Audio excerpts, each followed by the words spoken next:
என் அன்பு தோழமை உறவுகளே, இன்றைய அந்த நற்செய்தியிலே வருகின்ற சதுசேயர்களைப் போல உயிர்த்தெழுதலை பற்றி நமக்கும் பல்வேறு கேள்விகள் எழும்புகின்றன.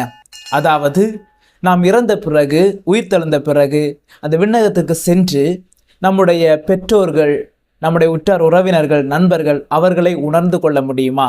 அவர்களோடு பழைய உறவு முறையில் தொடர முடியுமா? அவர்களை தெரிந்து கொள்ள முடியுமா என்று பல்வேறு கேள்விகள் எழும்பலாம். அதற்கான பதிலை இயேசு இன்று கூறுகின்றார். நாம் உயிர்த்தெழுந்த பிறகு கடவுளுடைய பிள்ளைகளாக மாறுவோம். இதிலிருந்து 3 முக்கியமான கருத்துக்களை இயேசு பதிவிடுகின்றார். ஒன்று, நமது உடலுக்கு அழிவே கிடையாது. அதாவது, இந்த பூமியிலே நாம் இறந்த பிறகு அந்த உடலுடைய செயல்பாடு நிறுத்தி வைக்கப்படுகிறது. அதன் பிறகு நாம் உயிர்த்தெழுந்த பிறகு கடவுள் நமக்கு உயிரை அளித்து நம்முடைய உடலை புதுப்பிக்கின்றார். எனவே நாம் மண்ணிலே வாழ்கின்ற பொழுது அந்த உடலுக்கு முக்கியத்துவம் கொடுக்க வேண்டும், அதை பேணி பாதுகாக்க வேண்டும், அதை பாவத்திற்கும் உடல் இச்சைகளுக்கும் பயன்படுத்தக்கூடாது என்பதை கற்றுத்தருகின்றார். இரண்டாவதாக, ஆன்மாவிற்கு இறப்பே கிடையாது. அதாவது, நாம் இறந்த பிறகு அந்த ஆன்மா தூங்காது, இறந்து விடாது அல்லது மறைந்து போகாது.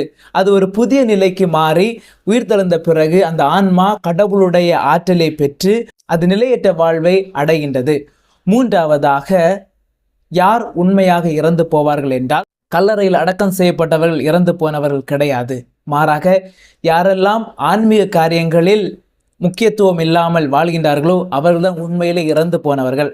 எவ்வாறு என்றால், கடவுளுடைய வழியை பின்பற்றாதவர்கள், ஆன்மீக காரியங்களில் ஈடுபடாதவர்கள், நல்ல செயல்களில் ஈடுபட முடியாதவர்கள், இவர்கள்தான் அனைவருமே இறந்து போவார்கள். எனவே பிரியமானவர்களே, கடவுள் நமக்கு உயிர்த்தெழுதல் மூலமாக ஒரு புதிய வாழ்வை தர இருக்கின்றார்.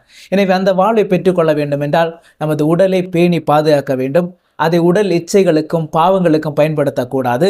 ஆன்மாவை நாம் பாதுகாத்து கொள்ள வேண்டும். அதே போல ஆன்மீக காரியங்களில் ஈடுபட்டு கடவுள் காட்டுகின்ற வழியிலே நடந்து அவருடைய பேச்சுக்கு கீழ்ப்படிந்து வாழ்கின்ற பொழுது நாம் உயிர்த்தெழுதலை பெறுவோம், கடவுளுடைய அருளை பெற்றுக்கொள்வோம். எனவே இந்த வரத்திற்காக தொடர்ந்து மன்றாடுவோம். கடவுள் நம்மை நிறைவாக ஆசீர்வதிப்பார். ஆமென்.